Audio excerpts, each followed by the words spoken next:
Hi, my name is Heather, and today I'm going to be doing the Booktube Newbie Tag. So if I look familiar, I probably am because I have done Booktube before. However, it's been several years since I've done Booktube. This is a brand new channel. I just want to start doing videos again. Why did you start this channel? I've been reading so much this year. I think I am headed toward my most read books in my life. Previously, my most read books was 145. However, I've been listening to so many audiobooks, and I am in 3 book clubs at my library because I just moved to this town. It's very small, and I figured one of the best way to meet people and make friends would be to do all the library stuff. So I've joined 3 book clubs. So now I'm like, I really love discussing books in those book clubs, and I would like to start talking about books here. I'm probably going to do it slightly different than the typical way that people do it. Not necessarily, but it's just kind of my thought, and we'll get into that in one of the later questions. But basically, I want to remember how I feel about books, and with me reading so many so frequently, once I'm like 3 or 4 books later, I forget if I actually enjoyed the book that I read previously or if I just thought that I did. So having video to reference is really going to help cement my ideas with that and know whether I want to be recommending certain books to people if they ask me about them. What are some fun and unique things you can bring to Booktube? So I'm an indie author, so I will probably be talking about AuthorTube style stuff every once in a while. You'll hear about my writing.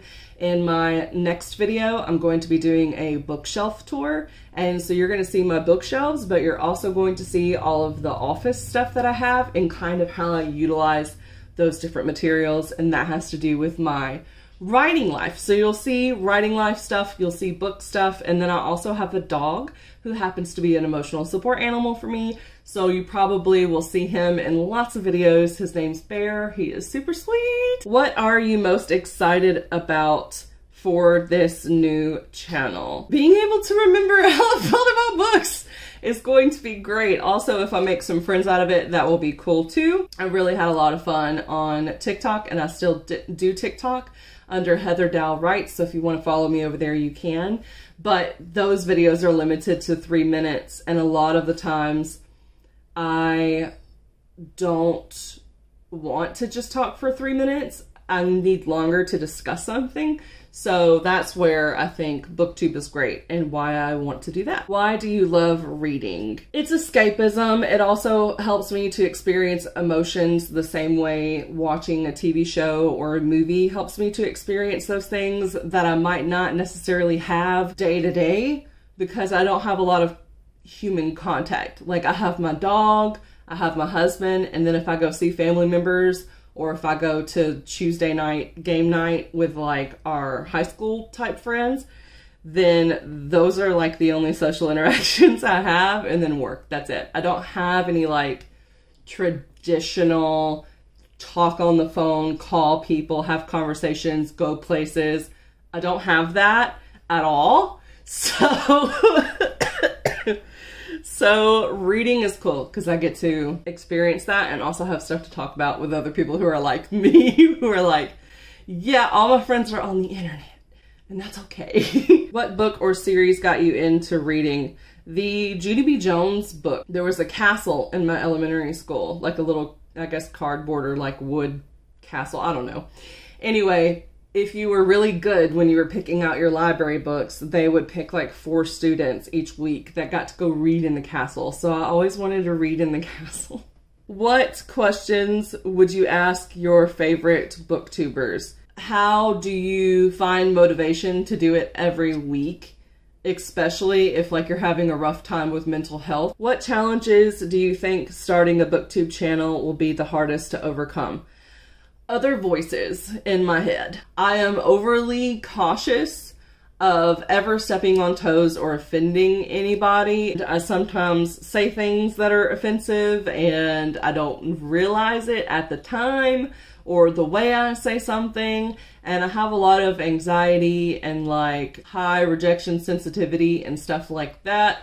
So negative comments or people can get to me. So I don't know. I'll probably do like a must approve comments to avoid that so that it can stay positive, but then I have to look at the comments. which I want to look at the comments if they're good. So I'm just like, see what I'm saying? Okay. I don't know. I've made some mistakes in the past that were very public mistakes, even though I realized that who I was then when I made those mistakes is very different than who I am now. I just like doubt the capacity of people to forgive, which is very sad. It's very sad, and that's why I only have like 3 friends, and that's even talking about my online close relationships. There are 3 people. If I hate a book, real me wants to be super blunt and tell you all the crappy things about the book and how much it sucks. But masking me is like, okay, I gotta soften this blow as much as possible, and I've gotta have like 5 facts to like line up for the reasons why I hate this book so that it's okay for me to say that I hate this book. But what I'm trying to do with this channel, and the thing, I don't know if I said it earlier, that I thought that I would do that might be slightly different, is I think I do want to have like wrap-ups and stuff like that a bit more spoilery, so I can get into the exact specifics of why I liked or did not like something, rather than just kind of beating around the bush, which I think is very good that other channels do that, so that you can get non-spoilery views. But then other people that aren't affected by spoilers would probably just want the straight up reasons so that they can determine whether they want to give a book a shot or not. So that's what might make mine different. I don't see a lot of those style reviews, or if people do it, they segment it where part of the review is non-spoiler and then the rest is spoiler. So I don't know exactly how I'm going to do it. I feel like if I do try to split it, then I'm just going to wind up repeating myself when I get to the spoiler section. So what I might actually do is have a positive review section, and then like if you are an author of one of these books, do not continue watching, or if you are easily offended, do not continue watching, because it's going to be a lot of negative stuff. I don't know.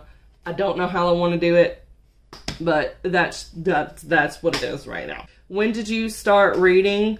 As far as reading on my own, like not having to do an AR program, anything like that, like just getting books on my own because it was fun and carrying them with me everywhere, I would say probably 6th grade. Actually before 6th grade, but I don't know exactly when, but it was the Louise Duncan books. They are like mystery, thriller, horror, teen type books that are like 100, 150 pages. They're very small, and I would devour those. I was constantly reading Louise Duncan. So that's when I kind of really got into reading. Where do you read? I read everywhere. I read on the toilet. I've read in the bathtub before. I don't really do that anymore, but I will listen to an audiobook while I'm taking a shower. I've read books while at a stoplight. I have an audiobook going on in the car, so I don't really need to like read the physical book at stoplights anymore, but there have been times where I've done that. If I'm the passenger in the car, I'm reading a book. I am always reading, and I am reading everywhere. There's like nowhere that I don't read. I've even read during the previews in a movie theater. I'm like, nah, I'll just wait till the movie comes on. I'll just keep reading until the movie comes on. So yeah, I read everywhere. What kind of books do you like to read? What does your book collection look like? So in the next video, you will get to see what the book collection looks like. I am going to give you a full office tour, so you'll see all of the books on the shelves. I have a unique way of putting the books on the shelves. You may or may not be able to tell. On the ones where you can see the spine, those are books that I have not read. And the ones where you cannot see the spine and it's just like pages, those are books that I've read. So it's a way for it to be less overwhelming when it comes to me picking choices, because I can have a bit of the choice paralysis. And visually knocking out half the choices by turning the spines around, knowing that I've already read them, helps me to do that. I guess that was all of the stuff, and Bear wants me. So I guess you'll get to see Bear in this video, but I'll also introduce him more in the next video.